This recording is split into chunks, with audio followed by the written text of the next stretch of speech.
우리 함께 인사하겠습니다. 새해 복 많이 받으시기 바랍니다. 다시 한번 바르게 선택합시다. 우리는 인생 동안 정말 중요한 선택을 많이 합니다. 아니 어쩌면 살아있다는 것 자체가 선택의 연속이라고 말씀드릴 수 있습니다. 오늘 이곳에 올까 말까를 아마 선택해서 아주 어려운 문을 넘어서 오신 분도 계실 겁니다. 우리가 해야 되는 선택 중에 중요한 선택 중에 하나는 바로 직업일 것입니다. 그러면 직업을 선택하는 데 있어서 최우선적인 조건이 무엇이겠습니까? 이번은 첫 번째는 바로 연봉입니다. 남녀 구직자 1145명을 대상으로 취업 시 가장 고려해야 될 항목에 52.4%가 넘는 600명이 연봉을 1번으로 택했습니다. 연봉 다음으로는 업무 만족도가 였는데 17%인 195명이 이 항목을 택합니다. 그 다음 3번은 복지입니다. 148명이 선택했는데 남자보다 여자가 훨씬 높은 퍼센티지를 나타냈습니다. 네 번째는 회사 인지도입니다. 회사가 얼마나 유명한가, 사람들이 얼마나 알려졌는가를 기준으로 해서 택했는데 109명, 9.5%고 다섯 번째는 정년 보장, 4.7%인 57명만이 택했다고 하고 여섯 번째는 여가 보장, 2.8%가 택했어요. 즉 5번하고 6번은 정년은 어차피 보장이 안 된다는 걸 알고 있는 것 같고, 그 다음에 여가는 많은 돈을 준다면 그것을 희생할 각오가 되어 있다는 그런 말이라고 할 수 있습니다. 아마도 구직자들의 현재 필요와 상황, 또 우리가 처해 있는 직업 환경을 대변해주는 통계라고 말씀드릴 수 있습니다. 그런데 모든 사람들이 이러한 기준에 의해서 직업을 선택하지는 않습니다. 직업 선택을 위해 사용되는 또 다른 기준이 있습니다. 첫 번째, 월급이 적은 곳을 선택하라. 두 번째, 내가 원하는 곳이 아니라 나를 필요로 하는 곳을 선택하라. 세 번째, 승진의 기회가 거의 없는 곳을 선택하라. 네 번째, 모든 조건이 갖추어진 것을 피하고 처음부터 시작해야 하는 황무지를 선택하라. 다섯 번째, 앞을 다투어 모이는 곳은 절대 가지 말라. 아무도 가지 않은 곳으로 가라. 여섯 번째, 장래성이 전혀 없다고 생각되는 곳으로 가라. 일곱 번째, 사회적 존경 같은 것을 바랄 수 없는 곳으로 가라. 여덟 번째, 한가운데가 아니라 가장자리로 가라. 아홉 번째, 부모나 아내나 약혼자가 결사반대하는 곳이면 틀림없다. 의심치 말고 가라. 열 번째, 왕관이 아니라 단두대가 기다리고 있는 곳으로 가라. 우리가 잘 알고 있는 저 거창에 있는 거창고등학교 직업선택 시계입니다. 여러분이 아시다시피 거창고등학교는 전국의 상위 1% 학생들이 와서 공부를 합니다. 그런데 그 학교를 졸업하고 대학을 진학하고 직업을 선택하게 될 때 그 중에 얼마의 사람들은 이러한 기준을 가지고 직업을 선택할 것입니다. 그리고 여러분, 이 10가지를 보면 여러분의 자녀가 이런 기준에서 직업을 선택하겠다고 그러면 여러분 아마 딱 뜯어 말리실 텐데, 실제로 성공한 사람들, 실제로 세계적인 갑부가 된 사람들, 우리나라의 사람 중에 세계 400대 부자 중에 4명이 있는데 이 4명 다 금수저예요.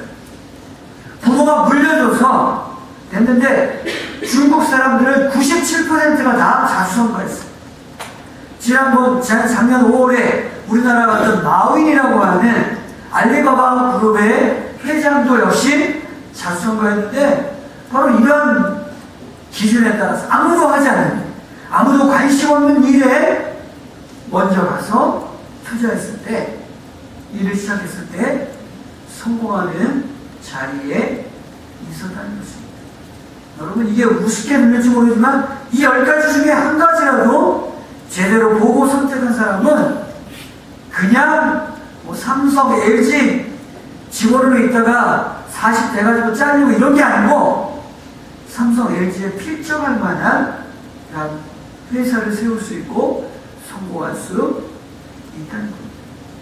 그런데요, 직업만이 아니라 우리는 살아가면서 다양한 선택을 해야 합니다. 특히 믿는 사람들은 세상 사람들이 일반적인로 하는 선택을 하기도 하고 성경에서 예수님이 보여주는, 성경이 알려주는 원리를 따라 선택할 수 있습니다. 그리고 우리가 하는 그 선택은 많은 부분에서 이것은 맞고 이것은 틀리다를 논할 수 없는 애매한 경우들이 참 많이 있습니다. 양쪽 다 가능한 선택의 경우가 많이 있습니다.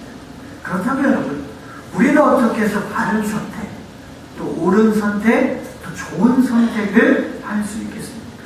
우리는 그저 그런 선택이 아니라 최상의 선택을 하며 하나님을 기쁘시게 하고 하나님과 함께 동행하는 선택을 어떻게 하면 낼 수 있겠습니까? 우리가 살아가면서 만나는 선택의 순간에 우리에게 필요한 원리나 기준은 무엇이겠습니까? 우리의 믿음의 표준이신 예수 그리스도는 어떻게 행동을 하셨습니까? 우리 36절부터 38절 말씀을 같이 읽겠습니다. 시몬과 함께 그와 함께 예수의 길을 따라가 만나서 이르되 모든 사람이 주를 찾나니라. 이르시되 우리가 가는 가까운 마을로 가자. 거기서도 전도하리라. 내가 이를 위하여 왔노라 하시고, 예수님의 선택은요, 효율적이 아니라 효과적인 선택을 하셨습니다. 예수님의 선택은 갑자기 찾아온 환경의 변화에서 수지타산을 맞춰가서 행동하지 않으셨고 자신이 처음부터 가지셨던 목적에 충실한 삶을 살기를 원하셨습니다. 오늘 우리가 함께 읽은 마가복음 1장에는 마가는 예수님의 사역 초기의 모습을 그리고 있습니다. 예수님께서 제자 시몬, 즉 베드로의 집에 가셨는데 거기에 열병으로 누워있는 장모가 있었습니다. 그 장모를 고쳐주셨어요. 그런데 그 일로 인해서 전혀 예상치 못한 일이 벌어지게 되는데 어떤 일이 일어났습니까? 예수님의 사역에 어떠한 변화가 일어납니다. 32절부터 34절 말씀을 다시 봅니다. 적으로 해줄 때에 모든 병자와 온 동네가 그 문 앞에 모였다. 예수께서 각종 병이 든 많은 사람들을 고치시며 많은 귀신을 내쫓으시되 귀신이 자기 안으로 그 말하는 것을 허락하지 아니하십니다. 예수님은 치유를 통해서 갑자기 유명한 사람이 됐습니다. 예수님께서 계시는 집에 우연찮게 들린 시몬의 집에서 그의 장모를 고치는 사건을 통해서 사람들이 거기 치유의 능력이 있는 사람 왔다는 이야기를 듣고 해질 무렵, 즉 오후 6시쯤 되었을 때 모든 병자와 귀신 들린 사람을 예수님께로 데리고 왔습니다. 예수님의 계신 집이 갑자기 병원이 되었고 사람들이 그 집 앞에, 온 동네 사람들이 그 집 문 앞에 모일 정도로 문전성시를 이뤘습니다. 예수님께서 그들을 고쳐주셨습니다. 예수님의 치유의 능력이 많은 사람 앞에 드러나게 되었고 아마 저녁 늦게까지 예수님이 병자를 고치셨을 것입니다. 이것은 무엇을 보여줍니까? 예수님의 인기가 하늘을 찌르듯이 올라가게 되었습니다. 이때까지만 해도 나사렛 예수 하면 그가 누구냐? 별로 유명하지 않았어요. 나사렛 예수, 목수 출신인 예수님, 그 동네에서조차도 인정하지 않는 예수님이었는데 이제 예수님이 사람들의 머릿속에 치료자로, 능력자로 각인되는 순간이었습니다. 이제 예수님이 뜨는 순간이었어요. 사람들이 엄청 많이 몰려왔어요. 사실 여러분, 이 정도의 환자가 몰려오려면 엄청난 노력이 필요합니다. 수산에 있는 현정원이나 인재원에는 사람들이 많이 몰리는데 여러분, 어떤 순서로 진료를 받습니까? 선착순이에요. 그런데 수산에 있는 병원 중에 예약제를 실시하는 병원이 있어요. 어느 병원이 예약제를 실시하는지 아세요? 삼성서울치과는 예약제를 실시합니다. 근데 거의 치과병원이 대부분 많이 그래요.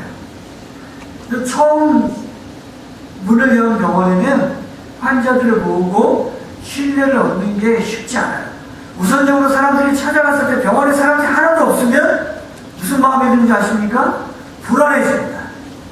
이게 혹시 내가 실험용으로 사용되는 것은 아니다.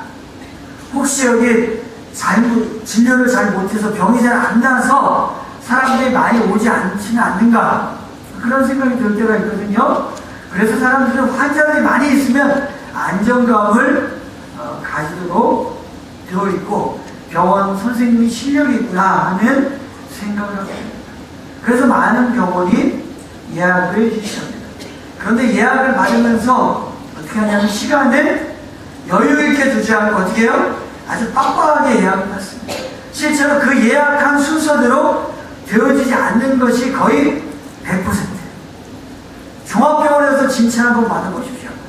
예약 시간에 가도 1시간 이상은 기다리도록 예약을 합니다. 왜 그렇게 예약하는 줄 아십니까? 저도 몰랐는데 그게 병원의 영업 방침이에요. 진료 대기실에 사람이 많이 있게 보여야 그 병원이 능력이 있어 보인다는 거예요. 그래서 사람을 예약을 배치할 때 빡빡하게 배치해가지고 항상 사람이 진료 대기실에 있게 하라. 뭐 다 그런 건 아니지만 음식점에도 항상 이렇게 예약을 해서 대기실에 사람이 있게 만드는 것이 바로 하나의 영업 방침이에요. 남들한테 가서는 알려주지 마세요. 다 그런 거예요. 직접 병원을 해서 성공한 사람이 그 얘기를 하더라고요. 자기도 전수를 받았는데 사람이 온다고 해서 다 고쳐주지 말라는 거예요.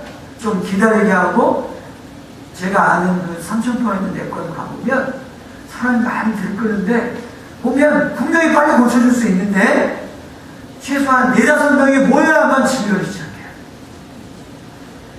그런 겁니다. 다 병원 다 똑같아요. 근데 예수님의 경우를 여러분 여기 한번 비춰보십시다. 이런 기준에서 비춰보면 예수님 엄청난 해물을 아는 거예요. 오라고 하지도 않았는데 어떻게 됐어요? 사람들이 구름대와 같이 몰려왔습니다. 사람 모을 필요도 없고 자연스럽게 모여들었기 때문에 예수님의 능력을 통해서 치유의 역사가 일어났습니다. 그리고 그 인기가 다음 날에도 이어지고 있습니다. 그래서 당연한 제한적으로 36절 37절에 있듯이 시몬과 그와 함께 있는 자들이 예수의 뒤를 따라가서 만나서 이르되 모든 사람이 주를 찾나이다. 뭐예요? 여기서 현실적으로 효율적으로 일합시다 하는 그러한 제안을 했어요. 새벽 한조한 곳에 가서 기도하신 예수님께 베드로와 함께 있던 동네 사람들이 와서 요청합니다. 모든 사람이 주를 찾습니다. 이 모든 사람은 예수님을 아는 사람입니다. 주의 능력을 맛보았던 사람들이 있습니다. 예수님의 소문을 듣고 새로 예수님께로 나온 사람입니다. 이 사람들은 한결같이 예수님을 만나기 원했고 주님의 능력을 경험하고 주님의 말씀을 듣기를 원했습니다. 주님께서도 다른 곳에 가서 새로운 사람을 만나서 새롭게 시작하는 것보다는 익숙한 곳에 예수님의 이름을 알고 예수님의 말씀을 듣기를 원하는 곳에 사역하시면 훨씬 열매를 많이 거둘 확률이 높았습니다. 그리고 이렇게 한다고 해서 사람들이 뭐라고 비난하지도 않을 것이고 잘못된 선택이 되지도 않을 것입니다. 왜냐하면 자신을 필요하는 사람들과 함께하는 것이 바로 예수님의 원칙 중에 하나이기 때문입니다. 그리고 더 중요한 것은 항상 사람들이 몰려오지는 않는다는 겁니다. 성공하는 사람들 보면 뭘 붙잡습니까? 기회를 붙잡습니다. 이런 상황을 만들기 위해 사람이 많이 몰려오기 위해 많은 노력을 기울여야 되는데 이제 예수님께 이런 일이 일어나는 것을 보면 성공의 파도가 왔고 그 파도를 타면 된다는 것을 보여주고 있습니다. 그렇기 때문에 가슴에서 느껴지는 대로 머리에서 상황이 판단되는 대로 행동하면 되고 이러한 경우에 가장 현실적인 선택이 가장 현명한 선택으로 보여지는 것입니다. 실제로 우리 주변에 있는 많은 사람들이 효율성을 따라서 현실적인 대안을 따라서 행동할 경우가 참 많이 있습니다. 여러분 지난 한 주간 동안 우리 주변에 있는 정치인들이 어떻게 행동을 했습니까? 자신에게 이익이 되는 쪽으로 움직이기 시작했습니다. 어떤 당을 탈당을 해서 다른 당으로 가고 혹은 무소속으로 남아있기도 합니다. 또 언제 탈당을 해야 될지에 대해서 계산하고 아니면 여기 내가 머물러 있어야 할지를 누구에게 줄을 서야 할지를 늘 고민합니다. 모두가 다 기준이 무엇입니까? 누구에게 서야만 이익이 될 것인가? 어떤 것이 현실적인 것인가를 고민하고 또한 움직여 가는 것입니다. 이제까지 내가 어디에 몸담았든지는 중요하지 않습니다. 과감하게 버리고 살아남을 수 있는 길을 택하라고 이야기하고 지금 행동하지 않으면 기회를 잃어버릴지도 모릅니다. 이처럼 이익은 현실은 그 어떤 것과도 바꿀 수 없는 절대 가치라고 말씀드릴 수 있습니다. 여러분 대학도 마찬가지. 대학에서 지금 계속적으로 진행되고 있는 작업이 뭔지 아십니까? 돈 안 되고 취직 안 되는 과는 다 없애버려요. 그러다 보니까 사학과, 고고미술학과 이런 과 서양도 다 없어지기 시작했어요. 그런데 그렇게 없애다 보면 나중에 큰 재앙을 맞이하게 될 것입니다. 그것을 오늘 주님은 우리에게 보여주십니다. 현실적인 것만이 우리 인생의 답이 될 수 없다는 거예요. 빵만이 우리 인생을 풍요롭게 하며 우리 인생을 값지게 만들지 못한다는 겁니다. 주님은 어떻게 행동하시는 건지 38절 39절 말씀 같이 보겠습니다. 이르시되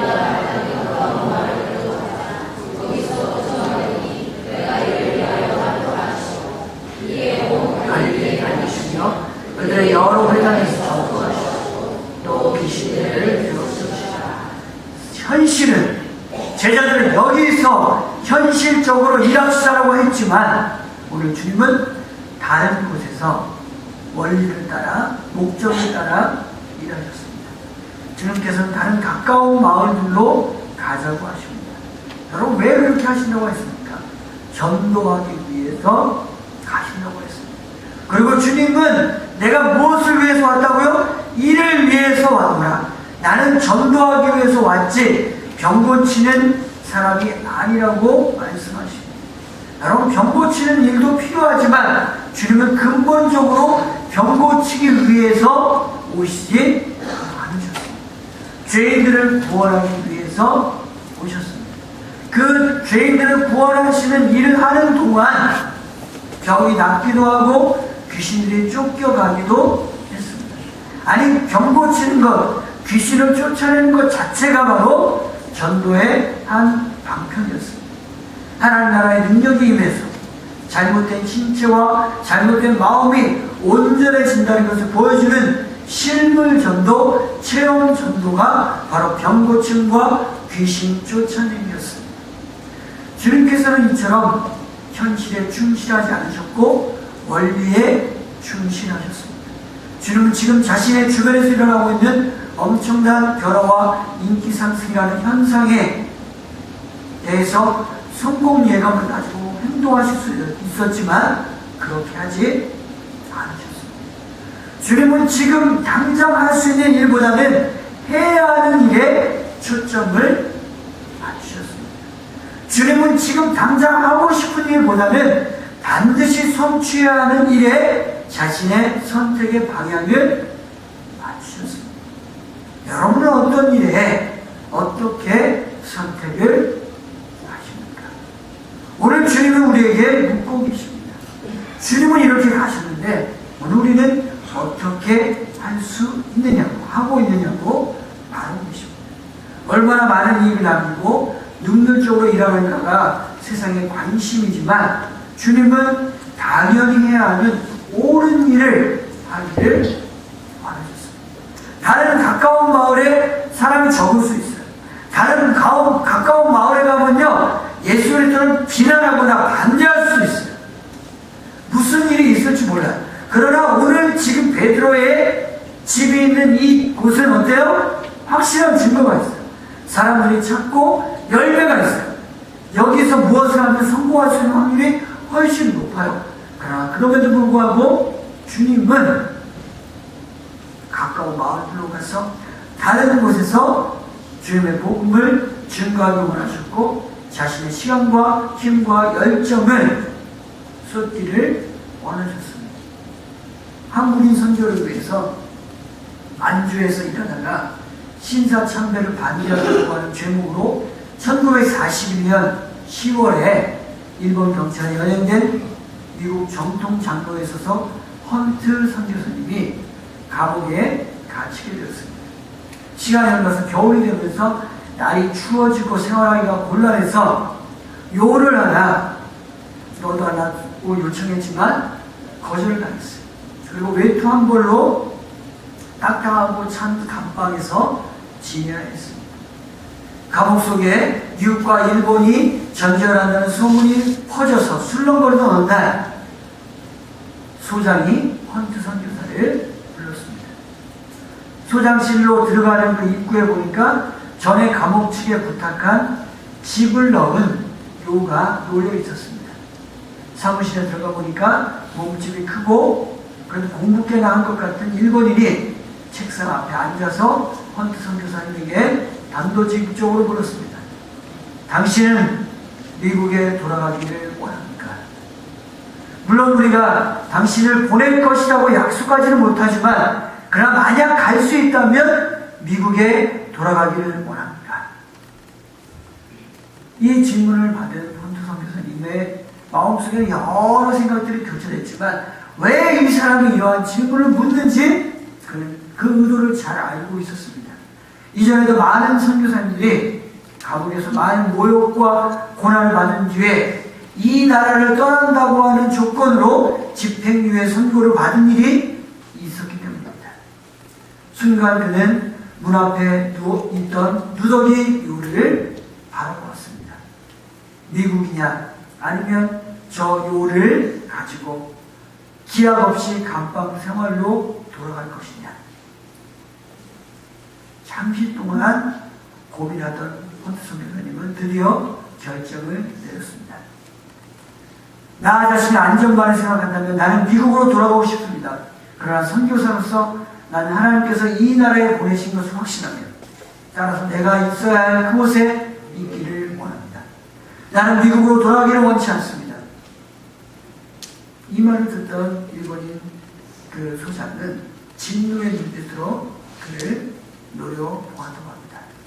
여러분, 바로 이것이 예수님의 선택입니다. 이분은 돌아갈 수도 있고 감옥에 있을 수도 있습니다. 설령 돌아갔다고 해서 사람들이 비난하지 않습니다. 왜냐하면 충분히 사역을 했고요. 이제 사역의 길이 바뀌었기 때문에 돌아가도 된단 말이에요. 그러나 이 선교사님은 현실적인 선택이 아니라 단 한순간이라도 감옥 속에서라도 만날지 모르는 한국인을 위해서 오늘 그 자리에 남기를 원했습니다. 사람들이 보면 현실적이 아니라고 이야기하고 사람들이 보면 너무 무모하다고 이야기할지 모르지만 그는 그 자리에 남아서 복음 증거의 기회를 끝까지 살았습니다. 우리의 신앙은요, 효율적인 것이, 현실적인 것이 끌고 가면 망하도록 되어 있어요.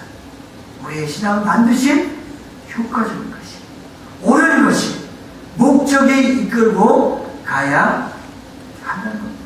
사랑하는 여러분, 여러분의 인생이 현실을 따라갈 때에 어떤 일들이 있습니까? 현실을 쫓아가기만 하면요, 마지막에는 그 인생에서 장사꾼 냄새가 납니다. 그 인생에서 돈 냄새밖에 나지 않아요. 그 인생에서 메마른 아주 삭막한 사회의 냄새밖에 나지 않습니다. 그러나 우리가 목적을 따라가면 조금 위험할지 모르고 조금 무모하게 보일지 모르지만 예수 그리스도의 향기가 나는 줄로 믿으시길 바랍니다. 여러분, 우리가 금년 한 해 하나님 우리에게 주신 인생이 있어요. 우리에게 시간과 물질과 기회를 사용해야 할 것을 우리는 선택해야 합니다. 어떤 것을 선택하시겠습니까? 어떤 방법으로 선택하시겠습니까? 여러분, 바른 것을 선택하십시오. 하나님이 기뻐하는 것을 선택하십시오. 순간적인 감정이나 현실적인 목적이 아니라 바로 주님을 원하시는 목적, 주님이 기뻐하시는 뜻을 이루기 위해 선택하시기를 바랍니다. 그렇게 선택할 때 하나님 기뻐하십니다. 다른 사람이 이해할 수 없을지 몰라요. 왜 그런 선택을 했고 또 왜 그렇게 선교를 위해서 또한 교회를 위해 성공하느냐고 말할지 모르지만, 그러나 여러분, 우리에게 정말 감당하기 원하는 그런 목적이 있고 또한 우리가 하나님 기뻐하시는 뜻을 위해서 살기 원한다면 우리는 그 일을 하는 것입니다. 좀 이따가 우리 선지원금을 작성하겠지만 우리 교회에서 한 달에 207만 원이나 되는 돈을 이제 선교비로 보내야 합니다.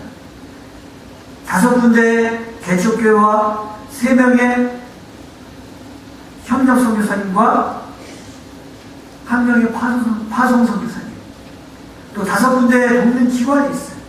어떻게 보면 교회에 어린이집 그 부채를 갚는 게 그거 사용하면 훨씬 좋을 텐데 왜 그렇게 합니까? 금년에 좀 줄입시다라고 하는 이야기가 나올 수도 있어요. 그러나 교회는요, 따라해봅시다. 교회는 효율적이 되면 안 되고 효과적이 되면. 교회는 옳은 일을 하는 곳이에요. 교회는 기업이 아니에요. 교회는 이익 남기는 곳이 아니에요. 제가 둘러보니까 어린이집이 선교원이 안 남는다고 해서 없앤 교회들이 굉장히 많아요. 우리 주변에. 어린이집에 돈이 안 나와도 교회는 어린이집을 해야 하는 곳이에요. 왜? 어린이 선교를 위해서, 다음 세대의 신앙을 기르기 위해서 해야 하는 곳이 교회인데, 여러분, 그렇게 해서 어린이집 없앤 교회들이 주일학교가 부흥하는 줄 아십니까? 그렇지 않아요. 이건 상징적인 결단인 거예요. 우리가 선교를 위해서 왜 힘써야 돼요? 우리는 빚진 자예요. 107년 전에 호주 선교사님이 배 타고 와서 여기 와서 쪽복음 들고 저 수산사거리에서 던진 그 쪽복음 받아서 예수 믿은 사람들의 후손들이 또 그 빚 갚기 위해서 오늘 여기에서 예배드리고 그렇게 하지 않았다면 여기 교회에 서지 않았단 말이에요. 그래서 우리 교회는 만약에 선교헌금을 작정하고 만약에 우리가 다음 세대 헌금을 작정해서 모자란다면 작년에도 그랬지만 교회 일반 재정에서 다 지불하는 거예요. 왜? 교회가 세워져 있는 목적은 우리끼리 여기에서 좋은 일 하기 위해서 되어 있는 것이 아니라 거기에서 이루어져야 될 하나님의 뜻을 성취하는 선택을 하겠다고 이미 호주에서 잘 먹고 잘 살 수 있는 거인호 선교사님 의사였거든요. 의사는 어느 사회에 갖다 놔도 최소한 중3 이상의 삶을 살아요. 그런데 배 타고 와서 여기에서 복음전했어요. 많은 교회를 세웠는데 그 교회 중에 하나가 창성교회예요.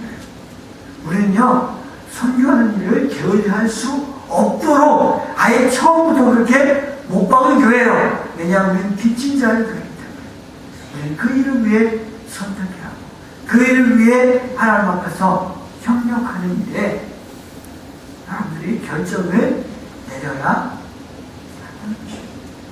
힘들 수 있어요. 어려울 수 있어요. 그러나 하나님 앞에서 주님이 그렇게 어디로 간다고요? 다른 마을로 가자. 우리가 여기에서만이 아니라, 우리 안에서만이 아니라 저 밖에서 이루어질 주의 복음 사역을 위해 헌신하고 우리보다 약한 교회들을 돕기 위해 헌신하는 그 결단을 주님 기뻐하십니다. 왜냐하면 그건 옳은 것입니다. 하나님은 옳은 결단을 내리고 우리의 물질과 우리의 기회들과 우리의 여러 가지 자원들을 주님의 사역을 위해서, 나를 위해서가 아니라 주님을 기쁘시게 하는 그 일을 위해 헌신하는 여러분 되기를 주님으로 축원드립니다. 하나님 아버지 감사합니다. 우리에게 주신